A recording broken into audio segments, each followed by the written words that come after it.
Regulation act, அதாவது கால வரம்பை தாண்டி கூட அது செயல்படலாம் என்று ஒரு விதிவிலக்கு கொடுக்கப்பட்டிருக்கிறது. இதே போல தெலுங்கானாவில் உள்ள இந்து என்வரன்மெண்ட்ஸ் ஆக்டுக்கும் அந்த பிரிவு இருக்குது. ஆனால் வக்ஃபு சட்டத்துக்கு மட்டும் அதை எடுத்துடுறாங்க. இதில் வக்ஃபு சொத்துக்களை ஆய்வு செய்வதற்காக சர்வே கமிஷனர் ஒரு ஆள் இருக்கிறார். ஆனால் அந்த சர்வே கமிஷனர் பொறுப்பேற்று வைக்கிறாங்க. இந்த சர்வே கமிஷனர் வக்ஃபு வாரியம் நியமிக்கக்கூடிய ஒரு ஆள் அல்ல, அரசே நியமிக்கக்கூடிய ஒருவர் தான்.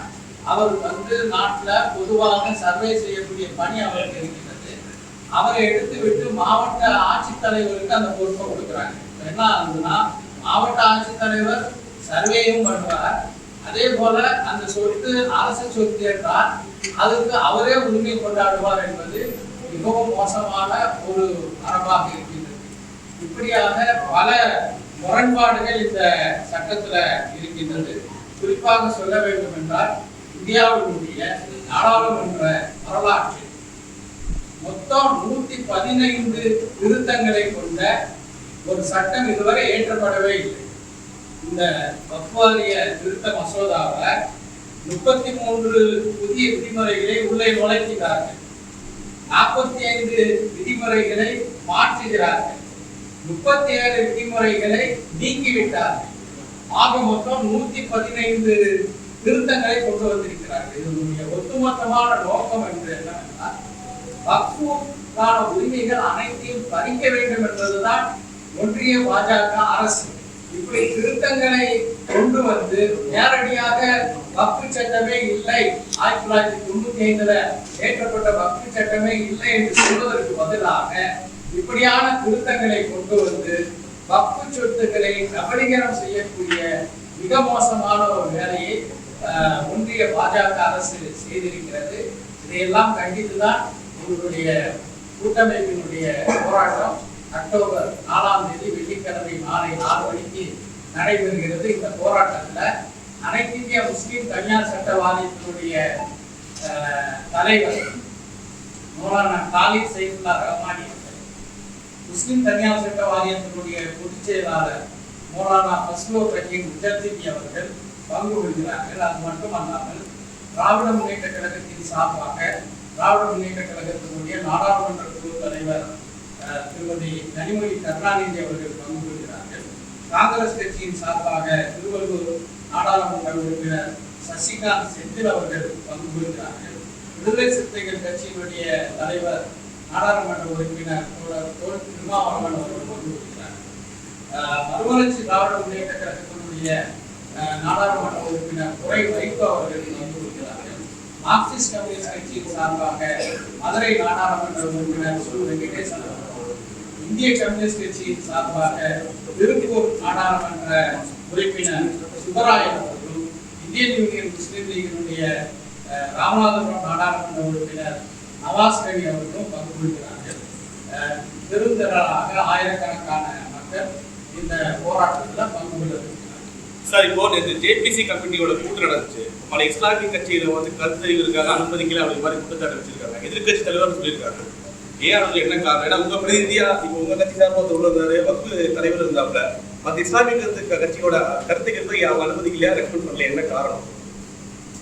இந்த கேள்விக்கு தமிழ்நாடு அரசாங்கத்தின் சார்பாகவே தெளிவான பதிலை சொல்லிட்டாங்க. இந்த கூட்டமைப்பின் சார்பாக இருக்கக்கூடிய ஒருங்கிணைப்பாளர்கள் ஒருவரான மன்சூர் காசிபி அவர்கள் பங்கு கொண்டார்கள். பள்ளிவாசல் கூட்டமைப்பின் சார்பாக நம்முடைய பஷீர் அவர்கள் பங்கு கொண்டார்கள். இதே போன்று அதாவது இதில் என்ன முறை என்றால், உதாரணமாக எனக்கு எப்படி அழைப்பு வந்தது என்றால், நான் ஜேபிசிக்கு எழுதினேன், இந்த மாதிரி உங்களை டெல்லியில் சந்தித்து இதுக்கு கருத்து சொல்லணும், அதை மையமாக வைத்து நீங்கள் டெல்லிக்கு வர வேண்டாம், நாங்கள் சென்னைக்கே வருகிறோம் அப்படின்னு சொன்னாங்க. எனவே ஜேபிசி கூட்டு நாடாளுமன்ற நடவடிக்கை குழு யாரெல்லாம் அப்ரூவ் பண்ணியிருக்காங்களோ அவர்களை எல்லாம் அழைத்திருக்கிறார்கள். கணிசமான அளவுக்கு முஸ்லீம்கள் அமைப்பை சார்ந்தவர்கள் அதில் சார், இப்போ வக்ஃபு வாரியம் நிர்வாக ரீதியான சில செயல்பாடுகள்ல பிரச்சனைகள் எழுது, அதெல்லாம் முழுமையாக ஒழுங்குபடுத்துறதுக்காகத்தான் நாங்கள் இதெல்லாம் கொண்டு வரோம்னு சொல்லி ஒரு வாதம் வைக்கிறோம். அது தவறான வாதம். காரணம், வக்ஃபு வாரியத்திற்கான அனைத்து உரிமைகளையும் தரக்கூடிய அனைத்து உரிமைகள்ங்கிறதையும் நான் ஒரு செயலாக இருக்கிறது. இந்த சட்டத்தை நிறைவேற்றியே தீர்வோம் என்றால் எதற்காக வேண்டிய ஒரு நாடாளுமன்ற கூட்டு நடவடிக்கை குழு அமைக்கப்பட்டது, எதற்காக வேண்டி அவர்கள் நாடு முழுவதும் பயணம் செய்து மக்களுடைய கருத்துக்களை கேட்கின்றார்கள். இவை அனைத்தும் பயனற்ற வகையிலே முடிந்திருக்கக்கூடிய ஒரு சூழல் தான் வருகின்ற அக்டோபர் 4ஆம் தேதி மாலை 4 மணிக்கு எங்களுடைய கூட்டமைப்பின் சார்பாக இந்த போராட்டத்தை ஆர்ப்பாட்டத்தை நடத்தவிருக்கின்றோம். இந்த வக்ஃபு திருத்த சட்டம், அதாவது திருத்த மசோதாவை பொறுத்தவரையில மிக சுருக்கமாக சொல்ல வேண்டும் என்றால், அரசமைப்பு சட்டம் சிறுபான்மை மக்களுக்கு தந்திருக்கின்ற பல உரிமைகளை பறிக்கின்றது. இந்த சட்டம் முரண்பாடுகளினுடைய மொத்த வடிவமாக இருக்கிறது. நாட்டினுடைய பொதுவான சட்டங்களையும் கூட மீறி இருக்கின்றது. உதாரணமாக சொல்ல வேண்டும் என்றால், இந்த சட்டத்தினுடைய அதாவது ஏற்கனவே இருக்கக்கூடிய வக்ஃப் வாரிய சட்டம் 108A பிரிவு என்ன சொல்கிறது என்றால், சிறப்பு சட்டங்கள், அதாவது இந்த வக்ஃபு சட்டம் மற்ற சட்டங்களை தாண்டி அது செயல்படும் என்று சொல்கிறது.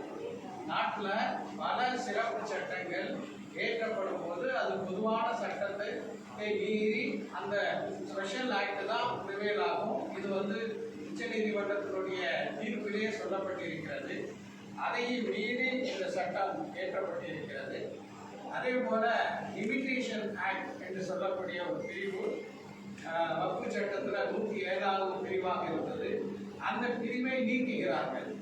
இந்த பிரிவை ஏன் முஸ்லிம் சொத்துக்களை கண்காணிக்கக்கூடிய வக்ஃபு சட்டத்திலிருந்து மட்டும் நீக்க வேண்டும்? Limitation act